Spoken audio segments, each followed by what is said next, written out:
Hi, my name is Jessica North. I'm doing a presentation on conflict delegation and creating a healthy workplace with Jessica Figueroa. I'm doing part one of the presentation. Conflict, there's many different situations that can occur in a conflict. The example that I'm using today, the director of the emergency department expects us to do bedside shift reporting. It's not being done right now on a regular basis in the emergency department that I work for, and they are delegating that all charge nurse leaders must enforce the bedside shift reporting. It is a mandatory nursing action. In order to enforce it, we've been reiterating it in nightly huddles to ensure that all the staff is aware. It's been made clear to staff that it's not an option, that everyone must be doing the bedside shift reporting. Nurses are aware of what is expected from them and the action behind the why of bedside shift reporting. It's been encouraged in the past, but it has not been mandatory until now. For the past 3 nights working, the charge nurse noticed that the same nurse was not following the bedside shift report and was given a report at the nurse's station. The charge nurse reminded the staff nurse at each incident about the bedside shift report, and the response was, "Yes, we know," sort of remark. On the third offense, the nurse leader had time to analyze the situation and has now decided that it's time to intervene.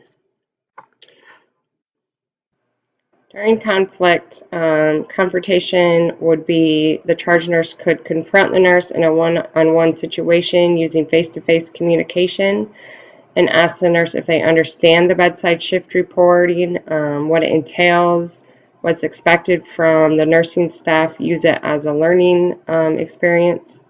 This way, the charge nurse is personally addressing the situation and allowing the staff member to communicate back to the charge nurse on a one-on-one situation.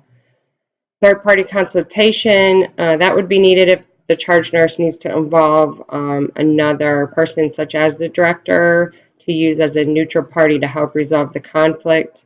It may be appropriate if the staff nurse doesn't seem receptive to the face-to-face communication that was had previously with the charge nurse.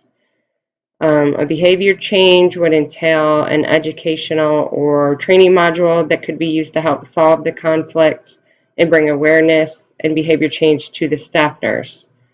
Responsibility charting or responsible charting would be if the staff nurse was unclear on their role in the bedside shift reporting, and something like that might be necessary to have if the charge nurse wasn't able to clearly define what the staff nurse's expectations were involved with the bedside shift reporting. Structure change would be if the staff nurse was still having a problem with the bedside shift reporting and they refused to incorporate the unit rule into their role as a nurse. Then maybe it would be time for the staff nurse to transfer to another department or unit. Soothing one party if the conflict resolution turns into a crisis situation, the topic might need to be pacified for the moment. The charge nurse might have to step back and set a time and a date a few days later to then try to resolve the situation with the staff nurse. By waiting a few days, that allows time for both parties to think about the issue, maybe step back and look at it more objectively, and then it allows the charge nurse to regroup and come up with a new approach to try to solve the conflict. Negotiation before a conflict allows the charge nurse to be prepared when entering into the negotiation. It will allow for focus on the issue at hand. It'll allow for common interest of each party, resulting in a more effective negotiation. Establishing goals helps prepare the charge nurse to solve the problem in a timely manner and allows them to be able to stick to the goals of the negotiation. Establishing a bottom line That is what you'd be willing to maybe trade to try to collaborate with the other party. The nurse manager might be willing to let the staff nurse, for instance, use the computer system at the nursing station to go through the patients with the relief nurse and then go into the rooms and do a bedside shift report. That way, each person is collaborating and getting a little about what they want.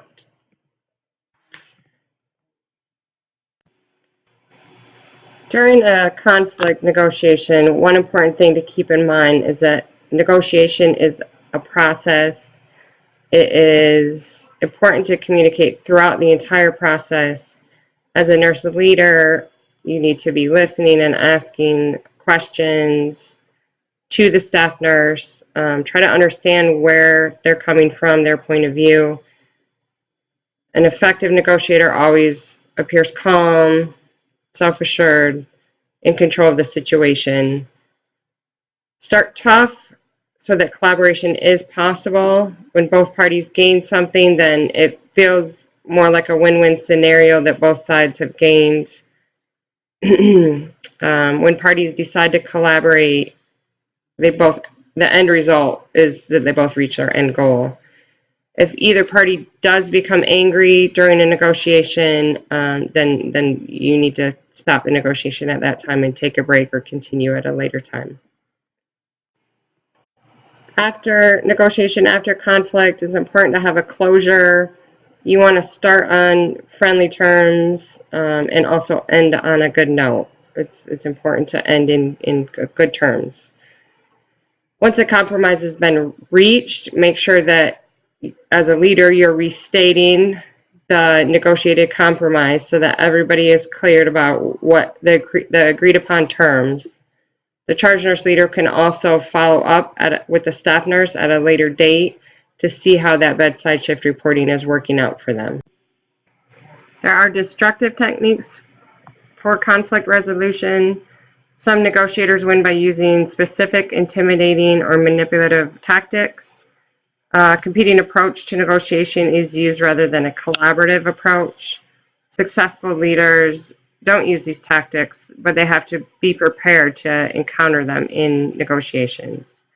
Ridicule, you want to maintain your relaxed body posture, have a steady gaze, patient smile. The ambiguous or inappropriate questioning, it's a diversionary tactic. Again, remain in control. Flattery, it may make a person feel more reluctant to disagree in the negotiation. They may be trying to divert your focus. Again, just, stay calm, keep your goals in mind. Gestures of helplessness, managers or leaders have to be careful not to lose sight of the original intent of the negotiation. Remain strong on your end resolution. Rapid and aggressive taking over. Leaders, you're going to have to end the negotiations at this time and allow yourself that time to think over the situation and how to continue with negotiations. Delegation, as a leader, charge nurse in the emergency department, you're responsible for the coordination of many staff members, including ED staff nurses, paramedics, techs, unit secretaries, trauma nurses. We have express care pediatric nurses, sitters, Liberty Transport, CT, X-ray, goes on and on, ultrasound, MRI, security, mid-levels, doctors, scribes, intensivist specialists, admitting doctors, a lot of people. The emergency department is very busy, many people coming and going. Ultimately, it's that charge nurse leader's responsibility to remain in control of the flow of the unit and to help ensure that the 5 rights of delegation are being upheld in the department. A time when tasks have to be delegated quickly is when there's multiple codes, traumas all happening in the same time frame. It's not an everyday occurrence, but it most definitely happens. It's something to be prepared for and know which activities can safely be delegated to whom. For instance, to enter a trauma room, whether you're a nurse or a paramedic, you have to have all the correct training. When you help with the trauma, your name goes on the documentation for that patient. If you have not been correctly certified for trauma, it becomes an issue for the trauma unit. Another example might be transporting patients from the emergency department to the floor. There's certain cardiac drips.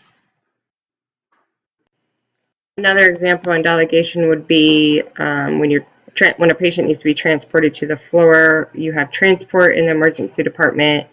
It would be inappropriate use of delegation to have a transporter take a patient that's on any kind of cardiac drip, for example. A nurse must be present with that patient to be transported safely on any sort of cardiac drip. So that would be another